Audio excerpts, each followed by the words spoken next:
গর্ভবতী হয়েছেন। এখন তাদের উপর ইসলামের বিধান কি?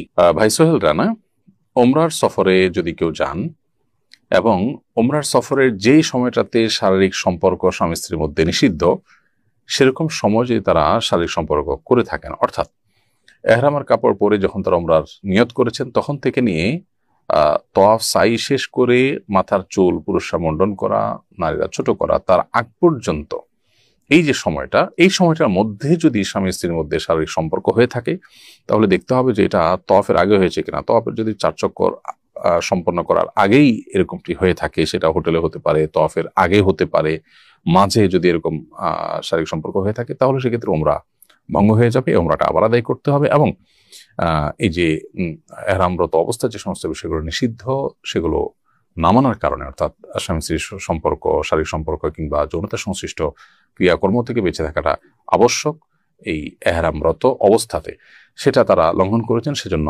তাদেরকে দম দিতে হবে, অর্থাৎ একটা ছাগল অথবা দুম্বা বা ভেড়া এটা মক্কায় জবাই করে গরিবদেরকে খাওয়াতে হবে, কিংবা কোনো প্রতিষ্ঠানকে দায়িত্ব দিতে হবে। পাশাপাশি এই ওমরা যে তাদের এই ওমরাতে যে অসুবিধা তৈরি হলো বা তারা যে সমস্যা সৃষ্টি করলেন, এটার জন্য এই ওমরা যদিও কন্টিনিউ তারা করবেন, শেষ করবেন, কিন্তু পরবর্তীতে ওমরার কাজাও তাদেরকে করতে হবে, তার একটা ওমরা তাদেরকে হারাম করে নতুন করে করতে হবে। আর যদি তওয়াফ হয়ে যেয়ে থাকে, তারপরে হয়, সাইর পরে হয়, মাথার চুল চাচা বা মুন্ডন করার আগে হয়, তাহলে সেক্ষেত্রে দম দিতে হবে এবং দম দেওয়ার ফলে তাদের ওমরা বিশুদ্ধ হয়ে যাবে। আর যদি ওমরার সফরে এহরামরত অবস্থায় শারীরিক সম্পর্ক না হয়, বরং এহরাম এর সময়সীমা শেষ হয়েছে, মাথার চুল মুন্ডন চাচা শেষ হয়ে গেছে, স্বাভাবিক পোশাক পরছেন, তারপরে তাদের মক্কা কিংবা মদিনায় শারীরিক সম্পর্ক হয়ে থাকে এবং তাতে গর্ভবতী হয়ে থাকেন স্ত্রী, তাতে কোনো অসুবিধা তো নেই, গুনাহের কোনো কারণ নেই এবং দম দেওয়ারও কোনো প্রশ্ন ওঠে না। বিধায় সেটাকে অপরাধ মনে করার বা কোনো অন্যায় মনে করবার কোনো কারণ থাকতে পারে না।